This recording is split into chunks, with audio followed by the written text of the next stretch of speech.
आज हम एक बहुत ही खास कहानी में उतरने वाले हैं। ये कहानी है कर्तव्य की, प्रेम की और एक बहुत ही कठिन चुनाव की। ये कथा है एक ऐसे राजा की जिसे अपनी जिंदगी के आखिरी पड़ाव पर एक ऐसा फैसला लेना था जो उसके पूरे अस्तित्व को, उसकी पूरी पहचान को हमेशा के लिए बदलने वाला था। तो चलिए इस कहानी के सफर पर निकलते हैं, जिसे हम 4 हिस्सों में देखेंगे। शुरुआत होगी एक ऐसे मिलन से जिसमें खुशी भी थी और गम भी। फिर हम जानेंगे वो कड़वा सच जो विदुर ने बताया। इसके बाद देखेंगे कि कैसे सिंहासन खाली हो गए, और आखिर में समझेंगे नारद का वो दिव्य ज्ञान जो सब कुछ बदल देता है। तो कहानी की शुरुआत होती है एक बहुत ही खुशनुमा माहौल से। सोचिए, सालों की जुदाई और एक भयंकर युद्ध के बाद हस्तिनापुर में शांति का एक पल आया है। और इस शांति को और भी खास बनाने के लिए ज्ञान और धर्म की मिसाल विदुर अपनी लंबी तीर्थ यात्रा से वापस घर लौट आए हैं। और उनके वापस आते ही क्या माहौल था। खुद राजा युधिष्ठिर, पूरा शाही परिवार, सब के सब उन्हें देखने के लिए दौड़ पड़े। आंखों में खुशी के आंसू थे, क्योंकि उनका सबसे भरोसेमंद सलाहकार, उनका सहारा वापस आ गया था। ये सबके लिए एक बहुत बड़ी राहत की बात थी। देखिए, विदुर का लौटना सिर्फ एक व्यक्ति का लौटना नहीं था। ये उस परिवार के लिए एकता का एक बहुत ही कीमती पल था। एक ऐसा परिवार जिसने इतना कुछ झेला था, इतना संघर्ष देखा था। हर कोई बस उस इंसान को देखकर खुश था जो हमेशा हर मुश्किल में उनकी ढाल बनकर खड़ा रहा। युधिष्ठिर तो अपने चाचा का शुक्रिया अदा करते नहीं थक रहे थे। उन्हें वो पुराने दिन याद आ रहे थे, कैसे विदुर ने उन्हें जहर से बचाया था, आग से बचाया था। ऐसा लग रहा था मानो विदुर के आने से वो पुरानी सुरक्षा, वो अपनेपन वाली गर्माहट, सब कुछ वापस लौट आया हो।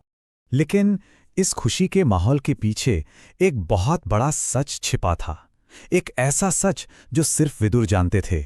वो जानते थे कि उनके बड़े भाई राजा धृतराष्ट्र का समय अब पूरा हो गया है, और अब उन्हें धृतराष्ट्र से एक ऐसी बात कहनी थी जिसे कहने की हिम्मत आज तक किसी में नहीं हुई। और विदुर ने कोई मीठी मीठी बातें नहीं की। उन्होंने फैसला किया कि वो दिलासा नहीं बल्कि कड़वी सच्चाई बताएंगे, क्योंकि वो जानते थे यही एक तरीका है अपने भाई को एक बेइज्जती भरी मौत से बचाने का। उन्होंने धृतराष्ट्र को सीधे सीधे वो सच याद दिलाया जिससे कोई राजा, कोई सम्राट नहीं बच सकता, मौत। कि देखिए, वक्त आ गया है और वक्त किसी का इंतजार नहीं करता, चाहे वो राजा ही क्यों ना हो। और अब जो विदुर ने कहा वो सुनने में बहुत कठोर लगता है। उन्होंने अपने भाई को उनकी असली हालत का आईना दिखा दिया। उन्हें मजबूर कर दिया ये देखने के लिए कि वो अब कोई शासक नहीं है, बल्कि दूसरों के टुकड़ों पर पल रहे हैं। तो ये सलाह क्या थी?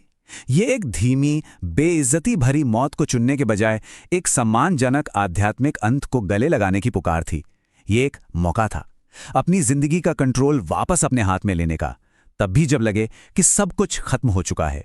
और धृतराष्ट्र ने सुना, उन्होंने विदुर की बात सुनी, और उनका फैसला महल में उथल पुथल मचा देता है।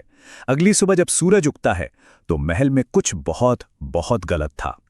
राजा युधिष्ठिर हमेशा की तरह सुबह सुबह अपने बड़ों का आशीर्वाद लेने पहुंचे, पर वहां कोई नहीं था। उनके पिता, उनकी मां, सब गायब थे। और युधिष्ठिर की घबराहट भरी आवाज ने पूरे महल की शांति को चीर कर रख दिया। सोचिए, एक बिल्कुल सामान्य सी सुबह कैसे पलक झपकते ही एक बड़े संकट में बदल गई। हर पल जो बीत रहा था, राजा की चिंता और भी गहरी होती जा रही थी, और उनका दिमाग बस सबसे बुरे ख्यालों की तरफ दौड़ रहा था। वो खुद को दोष दे रहे थे। क्या मुझसे कोई गलती हो गई? क्या मैंने कुछ ऐसा कह दिया? क्या मैं उन्हें रोक सकता था? ये सारे सवाल उन्हें परेशान कर रहे थे। और सबसे डरावनी बात यह थी कि किसी को भी सच नहीं पता था। ये गुमशुदगी एक भयानक रहस्य बन चुकी थी। पूरे महल में सिर्फ कन्फ्यूजन था और डर था।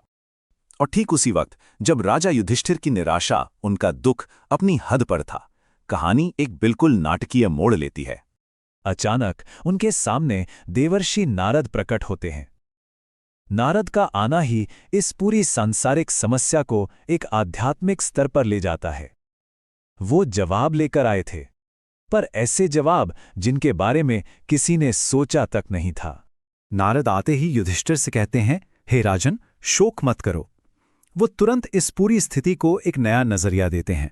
वो कहते हैं कि अपने इस व्यक्तिगत दुख से ऊपर उठो और उस बड़ी तस्वीर को देखो जो तुम्हें अभी नजर नहीं आ रही।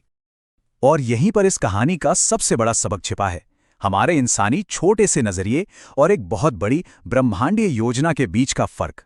युधिष्ठिर के लिए यह एक पारिवारिक त्रासदी थी, एक हादसा था, पर नारद ने बताया कि नहीं, ये एक आध्यात्मिक यात्रा की शुरुआत है। नारद उन्हें सच बताते हैं कि ये कोई हताशा में उठाया गया कदम नहीं था, ये एक मकसद से किया गया काम था। वो भागे नहीं हैं, बल्कि वो एक ऊंचे लक्ष्य की तरफ आगे बढ़े हैं। और फिर नारद जो बताते हैं वो हैरान करने वाला है। वो बिल्कुल विस्तार से बताते हैं, मानो सब कुछ अपनी आंखों से देख रहे हों, कि कैसे धृतराष्ट्र योग साधना करके एक एक करके अपनी इंद्रियों पर काबू पाएंगे और अंत में मोक्ष को प्राप्त करेंगे। ये एक भविष्यवाणी थी जो उसी पल सच हो रही थी।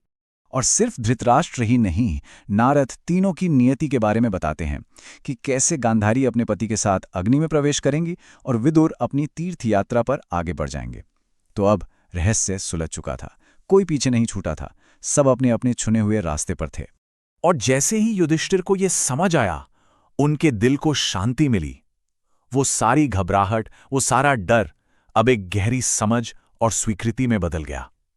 उन्होंने शोक करना छोड़ दिया, क्योंकि अब वो सच जान चुके थे। तो ये कहानी हमें एक बहुत ही गहरे सवाल के साथ छोड़ जाती है। क्या असली आज़ादी जिंदगी को कंट्रोल करने में है, या फिर ये चुनने में है कि उसे जाने कैसे देना है?